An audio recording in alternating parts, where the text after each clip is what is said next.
नमस्कार मित्रमैत्रिणींनो, शुभदास ब्लॉगमध्ये सगळ्यांचे स्वागत आहे. कसे आहेत सगळेजण मस्त आणि स्वस्तच असताल. स्वस्त राहा, मस्त आणि मजेत राहा.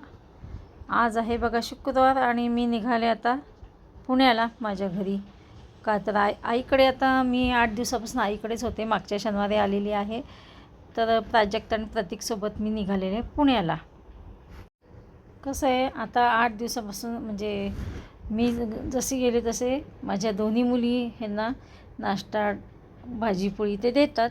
मग ह्यांच्याही पोटाचे हाल होतात. आता मी तिकडं राहूनसुद्धा म्हणजे आईची ट्रीटमेंट तर चालूच आहे.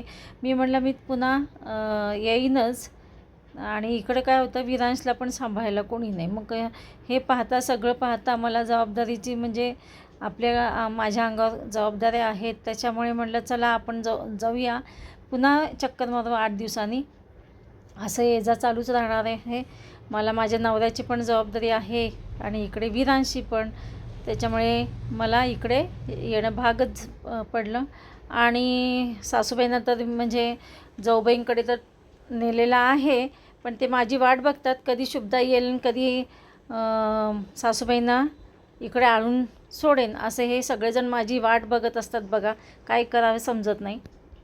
बरं, आपला पण जीव आहेच ना. आपलं तर म्हणजे आपलं कोणी जाणून घेत नाहीत.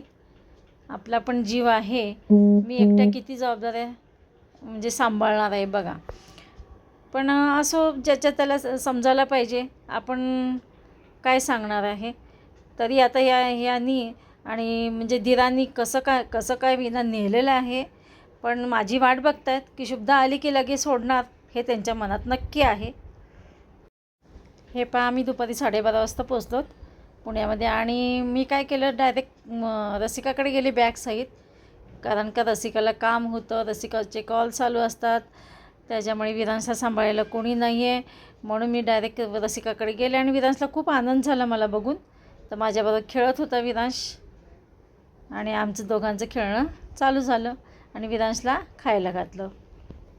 हे पहा, ही बॅग मी दारातच ठेवली होती. म्हटलं चला आतमध्ये तर ठेवून या. आणि विरांश इकडे खेळणं चालू आहे.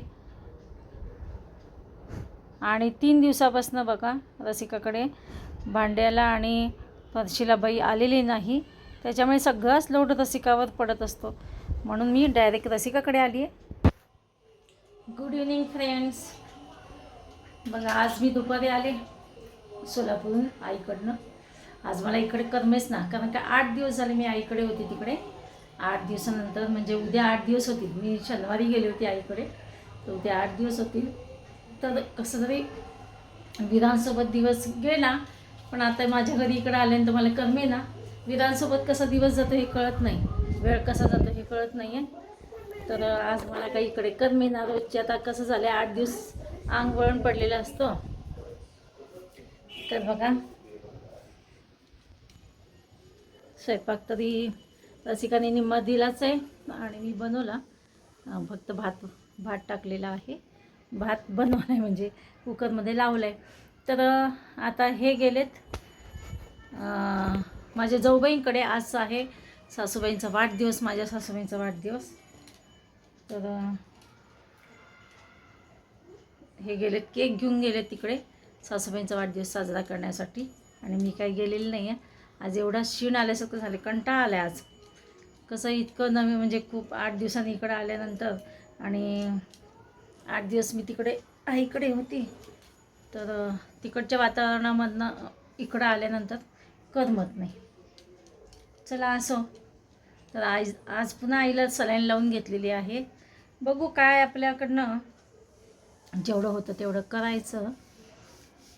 कारण का सलाईन नाही लावले तर आईच्या पोटात अन्न नाही, नुसतं हे ज्यूस, नुसतं ज्यूस, चिक्कूचा ज्यूस, ॲपलचा ज्यूस असं चाललेलं असतं, नारळ पाणी. तर आज लावून घेतलेली आहे सलाईन. बघू आता पुन्हा थोड्या दिवसांनी पुन्हा सलाईन लावून घेऊ असं चाललेलं आहे एकूण बघा. तर बघा असं चाललेलं आहे, एकीकडे आनंद आणि एकीकडे दुःख. आनंद कशाचा, आज आहे सासूबाईंचा वाढदिवस, त्याच्यामुळे हे गेलेत साजरा करायला.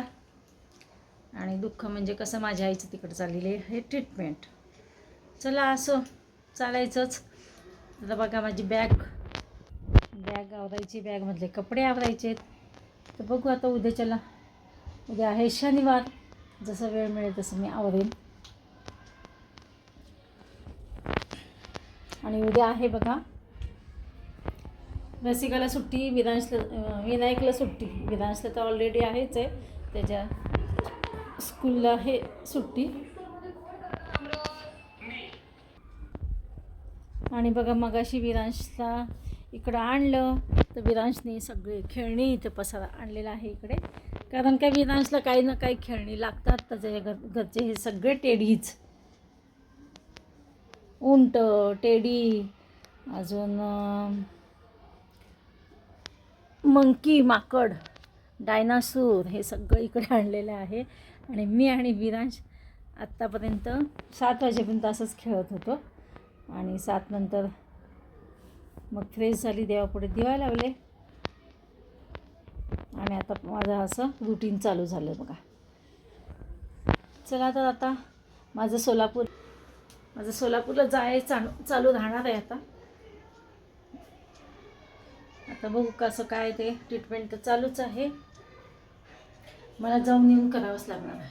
आईकडे जायचं, इकडे यायचं, आईकडे जायचं, इकडे यायचं, असं करावं लागणार आहे. चला तर मग भेटूया अशाच नवीन एका ब्लॉग्समध्ये. तोपर्यंत बाय बाय, टेक केअर.